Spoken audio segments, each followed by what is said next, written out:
नमस्कार, मेरा नाम प्रिया है। मैं बहुत खुश थी कि मेरी शादी रवि से होने वाली है। शादी घर वालों की मर्ज़ी से ही तय हुई है। मेरे भैया की शादी अभी 1 साल पहले ही हुई है। मेरी भाभी का नाम रचना है। मेरी भाभी बहुत सुंदर है, साथ ही बहुत हँसमुख है। हँसना और बातें करना उन्हें पसंद है। जब से भाभी घर आई है, घर में एक अलग ही माहौल रहता है। मेरी भाभी से मेरी अच्छी बनती है, लेकिन एक बात की वजह से मुझे नहीं पता था कि मेरी सोच इतनी बदल जाएगी। एक दिन रवि जब घर आया था, तब मैं, भाभी और रवि साथ में एक कमरे में थे। हम लोग बैठे ऐसे ही बातें कर रहे थे। जैसे कि मैंने पहले ही बताया कि मेरी भाभी बहुत बातें और मजाक करती है। ऐसे ही बातों बातों में उन्होंने रवि से कह दिया कि आपने भी क्या देखकर इसे पसंद कर लिया। आपका दिमाग तो सही है, अभी भी मौका है, आप बच सकते हो, शादी अभी हुई नहीं है। इतना भी होता तो शायद मैं बर्दाश्त कर लेती, लेकिन उसके बाद जो रवि ने कहा, उससे मुझे ज़्यादा बुरा लगा। रवि ने कहा कि क्या करूं भाभी, आपकी जैसी सुंदर तो मुझे शायद मिलेगी नहीं, तो अब जो मिली है उससे कर लेता हूँ। बात मजाक में ही हो रही थी, लेकिन मुझे वो बात दिल पर लग गई।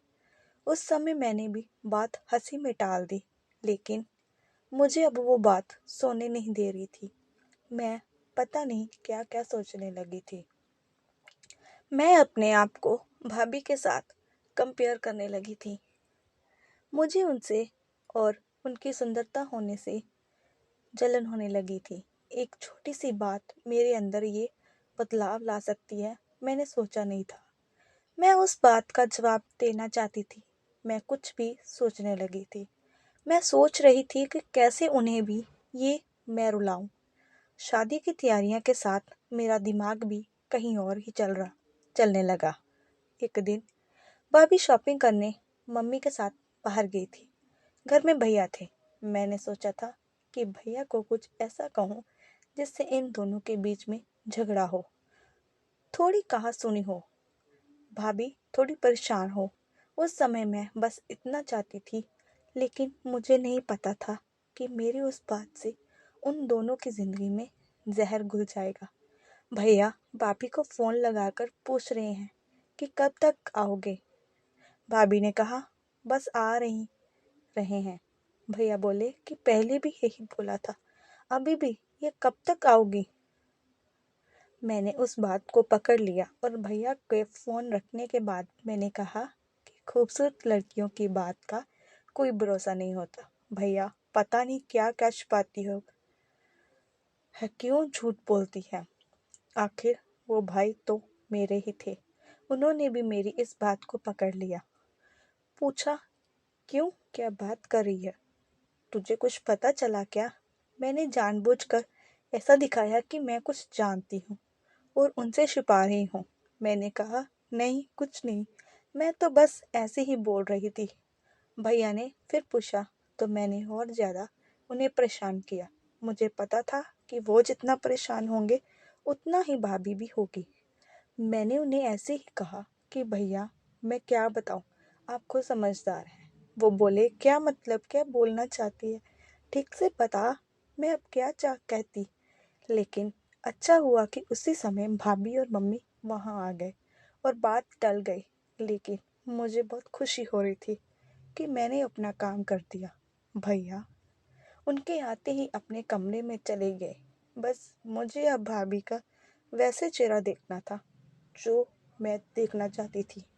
भाभी करीब 1 घंटे बाद जब घर कमरे से निकली तो उनका चेहरा बयान कर रहा था कि मैंने जो बोला है उसका असर हो रहा है। भैया का भी मुंह उतरा हुआ था। उस दिन से भाभी का बोलना और हंसना कम हो गया। भाभी का मुंह उतरा रहता था।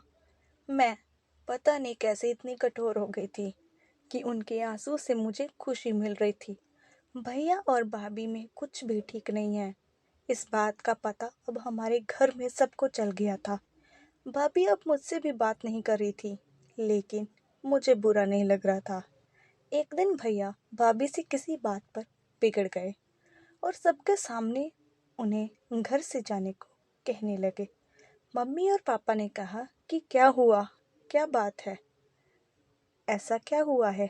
लेकिन वो बोले कुछ नहीं। भाभी को वो बात बहुत बुरी लगी और वो घर से जाने लगी। मम्मी ने कहा कि शादी सर पर है, ऐसे कहाँ जा रही हो? भैया बोले उसे जाना है तो जाने दो। भाभी मेरी तरफ देख रही थी, लेकिन मुझे ना बुरा लग रहा था, ना मैंने उन्हें रोका। भाभी अपने घर चली गई। शादी में सिर्फ 10 दिन बाकी थे और भाभी घर से चली गई।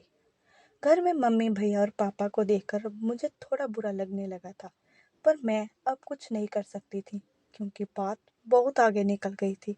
सच बताऊं तो बात इस हद तक चली जाएगी इसका मुझे भी अंदाज़ा नहीं था। शादी के समय सभी के मुंह उतरे हुए थे और इसी का कारण मैं थे। लेकिन यार ये बात मैं कैसे बता सकती थी भाभी को? मम्मी ने फ़ोन किया, लेकिन वो नहीं आई। घर का माहौल भी बदल गया। भैया से सभी पूछ रहे थे कि ऐसा क्या हुआ, लेकिन वो भी कुछ बता नहीं रहे थे। घर की रौनक ही चली गई थी। शादी के एक दिन बचा था और भाभी अचानक ही वापस आ गई। भाभी को देखकर मम्मी खुश थी। मैं अभी भी भाभी से बात नहीं कर रही थी। सोच रही थी कि किस मुंह से बात करूं। मेरी वजह से भाभी इतना परेशान जो हुई। भाभी खुद ही मेरे पास आई। मैंने बोला आप आ गई? वो बोली हाँ। मैंने सोचा कि अगर मैं नहीं आती तो तुम्हें तैयार कौन करता। भाभी ने ऐसा कहा तो मैं रोने लगी। भाभी ने कहा कि मुझे तुम्हारे भैया की बातों का इतना बुरा नहीं लगा। ठेस तो मुझे तुमने पहुंचाई है। मैं घर से भी तुम्हारी वजह से गई थी। मैंने सोचा था कि तुम मुझे फ़ोन करके बुला लोगे, लेकिन तुमने ऐसा नहीं किया। मुझे नहीं पता तुमने ऐसा क्यों किया, लेकिन मैं तुम्हें एक बात समझाना चाहती हूँ। अब तुम्हारी शादी होने वाली है, तुम दूसरे घर जाओगी। कुछ ऐसा मत करना जिससे बाद में तुम्हें पछतावा हो। मैंने भाभी को कहा कि मैं भैया को बता देती हूँ कि वो मजाक था। भाभी बोली तुम उसकी चिंता मत करो। उन्हें अगर अपनी पत्नी पर विश्वास नहीं तो ये उनकी गलती है, तुम्हारी नहीं। मैं उनसे निपट लूँगी। शादी का समय है, तुम खुश रहो। भाभी के आते ही घर में रौनक आ गई। इस गलती ने मुझे बहुत कुछ सिखाया है। मेरे अंदर की जलन और ईर्ष्या को भी ख़त्म कर दिया। मेरे अंदर एक डर पैदा कर दिया कि मैं कहीं गलती से भी किसी के साथ कुछ गलत ना कर दूँ। भाभी मेरी जैसी नहीं है। मुझे पता है वो भैया को भी संभाल लेगी। मैंने भाभी के साथ इतना कुछ किया, लेकिन उन्होंने अपना फर्ज नहीं भूला, ना ही ये बताया कि ये सब मेरी गलती है। ऐसी भाभी सबको मिले। Thank you for watching. Please like, comment, share and subscribe my channel. Thank you so much.